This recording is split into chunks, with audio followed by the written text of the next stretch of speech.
Suatu hari, sebuah keluarga kecil sedang berlibur di rumah kakek dan nenek yang ada di pesisir pantai. Barang yang dibawa dari kota diturunkan, namun saking banyaknya mereka jadi kewalahan sendiri.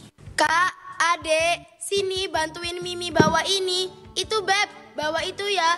Ayo cepetan. Aduh, kalian ini suwenepol. Iya, Mi. Masya Allah kalian datang. Waduh, putuku wis gede ae. Ya udah, ayo masuk. Pagi harinya, kakak beradik itu pergi ke pantai ditemani sang kakek. Sang kakek mengajak mereka naik ke perahu yang biasa digunakan kakek untuk mencari ikan. Hari ini kita mancing ya, Nduk. Kakek sudah siapkan pancingan sama umpan. Nanti kita mancing di tengah laut biar ikan yang didapat besar-besar. Yeay! Perahu itu mulai berlayar ke tengah laut. Hingga saat sampai di tengah, mereka bertiga mulai memancing ikan. Lama menunggu, tidak satu pun dari mereka mendapat ikan. Namun, lama-kelamaan umpan mereka mulai disambar. Oh, sepertinya aku dapat botol plastik. Hoho, punya kakek sangat berat. Mancing perkara, mantap. Ada dapat ikan besar. Karena tidak ada lagi ikan yang menampakkan diri, akhirnya mereka memutuskan untuk kembali. Di tengah perjalanan pulang, adek melihat sang kakak yang tengah melempar sebuah batu ke laut. Kak, besaran batu apa perahu? Ya perahu lah. Tapi kenapa perahunya kok gak tenggelam? Padahal di atas perahu ada beban lagi. Tapi kok gak tenggelam? Bawa HP kan? Nah, buka taktikmu itulah.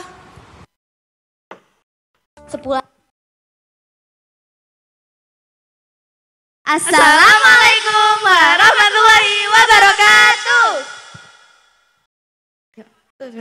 Hai teman-teman, kalian pasti tahu kan apa itu perahu atau kapal?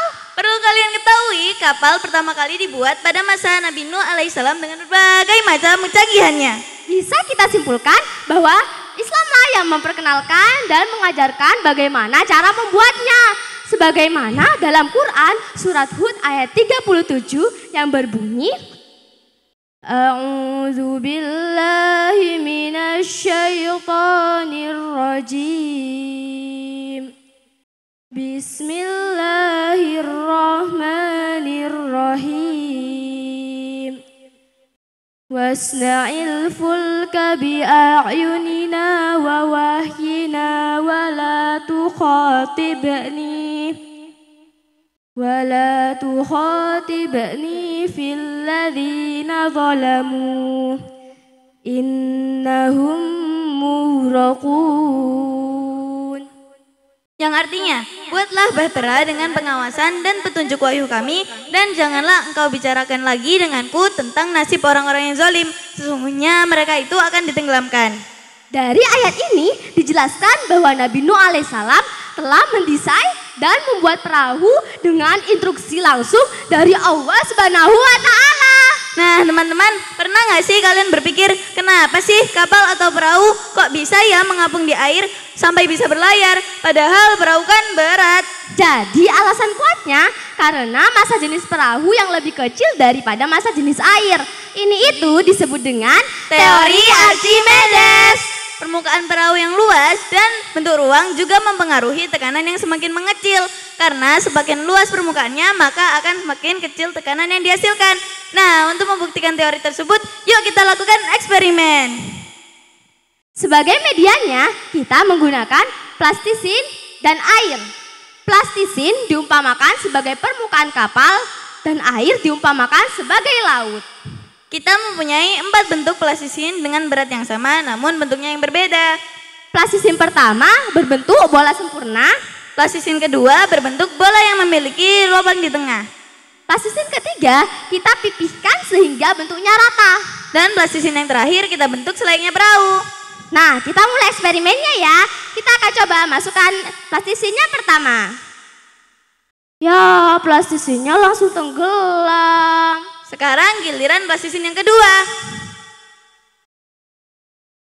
Wah, plastisinnya mengapung, padahal hanya ada ruang kosong di tengah.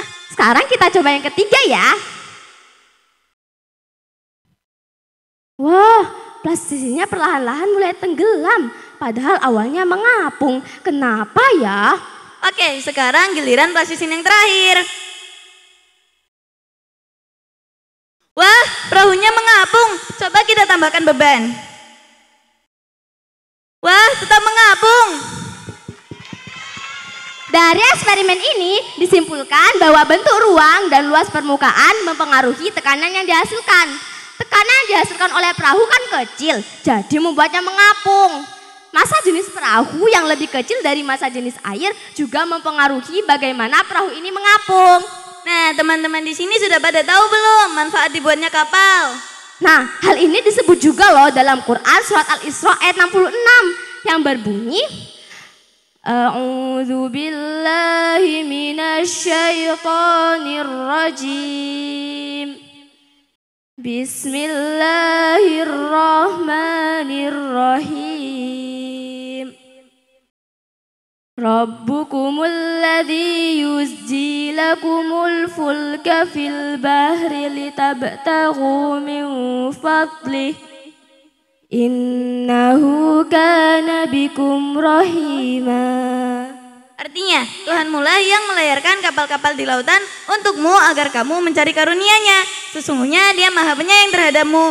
Nah, beberapa karunia Allah dengan adanya kapal adalah kita bisa mencari ikan untuk dikonsumsi, menjelajah laut, dan lain sebagainya. Oke, itu aja ya penjelasan dari kita. Sampai jumpa di video selanjutnya. Wassalamualaikum warahmatullahi wabarakatuh. Sepulangnya dari memancing ikan, ikan besar tadi dimasak. Namun, pisau yang hendak dibuat memotong ikan ternyata tumpul. Ibu meminta ayah untuk mengasah pisau itu hingga tajam. Kak, kasih ini ke ayah. Minta tolong buat diasahin, soalnya tumpul. Iya, Mi. Selesai pisau itu diasah, kakak segera memberikannya kepada sang ibu. Karena pisau itu sudah tajam, jadi sangat gampang untuk memotong tubuh ikan. Melihat itu, pertanyaan membludak keluar dari lisan sang adik. Suasana dapur jadi sangat berisik. Sang ibu menyuruh anak pertamanya untuk membawa pergi adiknya dari dapur. Astagfirullah, kamu ini. Sini kakak jelasin. Ketemu lagi. Pisau. Mata pisau ini kan katanya kalau semakin diasah semakin tajam. Kok bisa ya? Sini aku jelasin. Permukaan mata pisau yang belum diasah ini kan tumpul, berarti permukaannya luas. Nah, saat setelah diasah, permukaan mata pisau menjadi semakin kecil, yang berarti kan permukaannya pun ikut menyempit. Nah, ini nih yang membuat tekanan pada pisau semakin besar dan dapat digunakan untuk memotong ikan.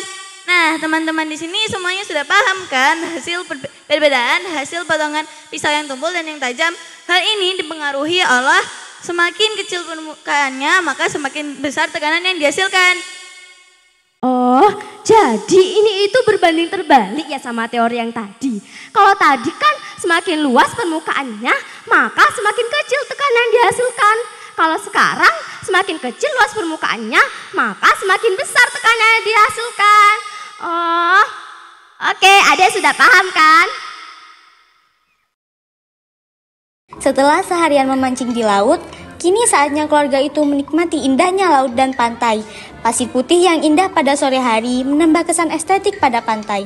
Angin sepoi-sepoi membuat pohon kelapa melambai-lambai. Hati-hati! Wah, mama. Aku butuh medkit. Ikan ini paling enak kalau dimasak asam manis.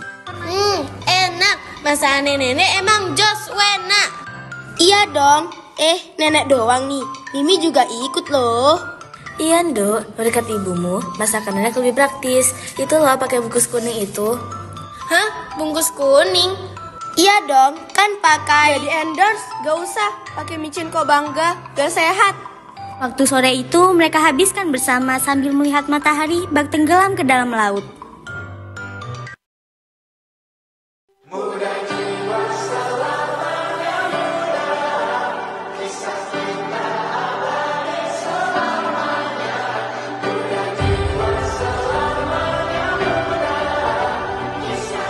Dan pertunjukan dari kami kelas 7B.